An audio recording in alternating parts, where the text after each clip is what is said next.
అమ్మ ఇప్పుడు చాలామంది నేను పూజలు చేస్తున్నా, ఉపవాసాలు చేస్తున్నా, ఎన్నో చేస్తున్నా కూడా దేవుడు నాకు ఫలితం ఇవ్వట్లేదు అని చాలామంది బాధపడుతుంటారు.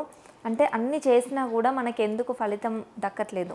ఏ పూజ చేసినా, ఏ వ్రతం చేసినా, ఏమి చేసినా భక్తితో, శ్రద్ధతో తప్పనిసరిగా దాని ఫలితం ఉంటుంది.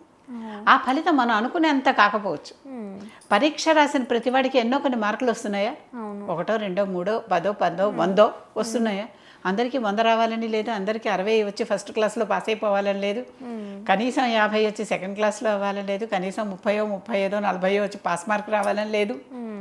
ఎన్నో కొన్ని అయితే తప్పనిసరిగా పరీక్ష రాసిన ప్రతివాడికి మరి సున్నాలు రావట్లేదుగా. ఒకటో, రెండో, మూడో వస్తాయి కదా. అంటే ఫలితం అయితే వస్తుంది. ఆ ఫలితం మనం ఆశించిన లెవెల్లో లేకపోవచ్చు కనుక అప్పుడు మనం ఏం చేయాలి? ఆశించిన లెవెల్లో లేకపోతే ఇంకా ఎక్కువ చేయాలి. అంటే ఇంకా పరిశ్రమ ఇంకొంచెం ఎక్కువ చేసి ఇంకా బాగా చదువుకుంటే ఎక్కువ మార్కులు వస్తాయి. ఒక ఎగ్జాంపుల్ చెప్తున్నాను నేను, పక్కన లైఫ్ ఎగ్జాంపుల్ ఒకటి చెప్తే తేలిక అర్థమవుతుందని చెప్తున్నా. అంటే అంత చక్కగా మనం ఎక్కువ చదువుకున్న కొద్దీ ఎలా వస్తుందో భక్తి, ఇంకా కాస్త భక్తి, ఇంకా కాస్త శ్రద్ధ చూపిస్తూ అదే పూజ పదే పదే చేసుకుంటే ఫలితాలు తప్పకుండా వస్తాయి. ఆ తర్వాత ప్రతి వారికి పూర్వజన్మ పాపం కానీ పూర్వజన్మ పుణ్యం కానీ, రక్షంతి పుణ్యాన్ని పురాకృతాన్ని, పాత జన్మల్లో పుణ్యం చేసుకుంటే ఇప్పుడు రక్షిస్తుందట. ఇప్పుడు ఈసారి మనం కొంచెం చేయంగానే మనకి, లేకపోతే ధ్రువుడికి ప్రహ్లాదుడికి చిన్న వయసులోనే ఎలా వచ్చేసాయమ్మా అంతా? అవునా? వాళ్ళకి అంత చిన్న వయసులో అంటే గబగబా తీరిపోలా వాళ్ళ అవసరాలు. ఎలా వచ్చాయి అంటే వాళ్ళు అంత పుణ్యం కింద జన్మల నుంచి చేసుకొని ఉన్నారనమాట. బాలమురళి కానీ బాల సరస్వతి కానీ వీళ్ళు చిన్నప్పటి నుంచే పాడారట. అసలు ఆయన పేరు మురళీకృష్ణ, ఈవిడ పేరు సరస్వతీదేవి. చిన్నపిల్ల బాలలుగా ఉన్నప్పుడే పాడుతుంటే బాల సరస్వతీదేవి అని ఈవిడికి పేరు వచ్చేసింది, బాలమురళీకృష్ణ ఆయనకి పేరు వచ్చేసింది. వాళ్ళు ఎంత వృద్ధులైనా వాళ్ళు బాల సరస్వతి బాలమురళీకృష్ణగానే ఉన్నారు. ఒక్కసారి వాళ్ళకి అంత చిన్న వయసు నుంచి అంత సంగీత జ్ఞానం ఎలా వచ్చింది? ఎక్కడో పురాకృతంలో వాళ్ళకి కిందటి జన్మజన్మల్లో సంగీతం ఎంతో సాధన చేసి వచ్చారు. ఆ పుణ్య విశేషం వల్ల వాళ్ళకి అది ఉండిపోయింది, ఆ జ్ఞానం ఉండిపోయింది.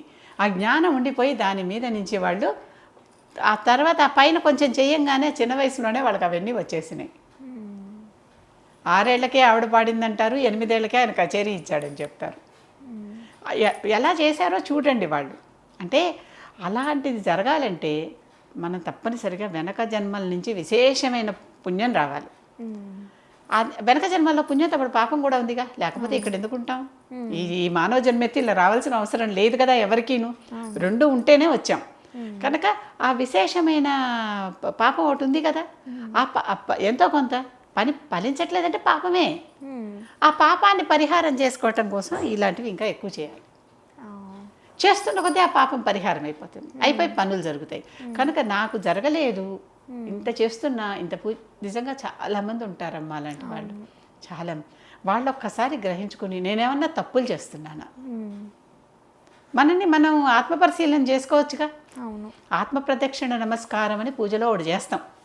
మన ఆత్మని మనం పరిశీలించుకుని దాని చుట్టూ ఒక ప్రదక్షిణ చేయమంటున్నాడు.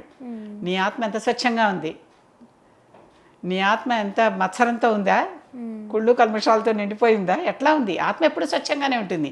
అంటే దాని చుట్టూ మనం ఎలాంటి కవచాలు తొడుగుతున్నాం, ఆ కవచం ఎంత స్వచ్ఛంగా ఉంది. అవునా? చూసుకో, నీకు తేడాలు ఏమన్నా ఉన్నాయో ఒకసారి చూసుకో. అప్పుడు చెప్పే మంత్రం కూడా ఏంటి? యాని కానిచ పాపాని జన్మాంతర కృతాని చ తాని ప్రణశ్యంతి ప్రదక్షిణ పదే పదే అనే మంత్రం చెప్పుకుంటూ చేస్తున్నాం ఆత్మ ప్రదక్షిణ. జన్మాంతరంలో ఏ పాపం చేసినా కూడా నిన్ను పదే పదే ప్రదక్షిణం చేస్తూ ఉంటే నాకు ఈ పాపాలన్నీ నశించిపోగాక అని చేస్తున్నాం. ఎప్పుడెప్పటి నుంచో ఉన్నవి. అంటే చిన్న విషయం ఇది, అందరూ చేస్తారు. గబగబా మంత్రం చెప్పేసుకుంటారు, టుక్కు టుక్కు టుక్కు తిరిగేస్తారు. 3 సార్లు తిరగమంటే 30 సార్లు తిరిగేస్తారు. 3 సార్లు ఖచ్చితంగా తిరుగుతారు. అది నీ చుట్టూ నువ్వు నీ శరీరాన్ని తిప్పటం కాదు, అక్కడ నీ ఆత్మలో యాని కానిచ పాపాన్ని, ఎప్పుడెప్పుడు ఏ పాపాలు చేశాను, జన్మాంతర కృతానిచ, ఇతర జన్మాంతరాల్లో కూడా ఎప్పుడెప్పుడు ఏమేం చేశాను తెలియదు కదా మనకి. ఇప్పుడు ఈ జన్మలో చేసిందే మనం ఒక్కసారి గుర్తించాం పాపం అని. తాని ప్రణశ్యంతి దాన్ని చూస్తున్న కొద్దీ నమస్కరిస్తున్నాను, ప్రదక్షిణ పదే పదే నీకు నమస్కరించుకుంటూ ప్రదక్షిణం చేస్తున్నాను అంటే దాని చుట్టూ నేను తిరుగుతున్నాను, నన్ను దాని నుంచి బయటపడే దండం పెడుతున్నాం కదా. ఈ చేస్తున్నామా, ఈ చేస్తుంటే ఇవన్నీ ఎలా మన పాపాలన్నీ ఎప్పటికప్పుడు నశించమని అడుగుతూనే ఉన్నాం, దేవుడిని ప్రార్థిస్తూనే ఉన్నాం. ఆ పాప బలం తగ్గిపోతుంటే పుణ్యబలం పెరుగుతూ ఉంటే అనుకున్న పనులు అనుకున్నట్టు అవుతాయి. ఓకే కనుక ప్రతివారు చేయాల్సింది ఒకటే, పుణ్యబలం పెంచుకోవటం, పాపబలం తగ్గించుకోవటం.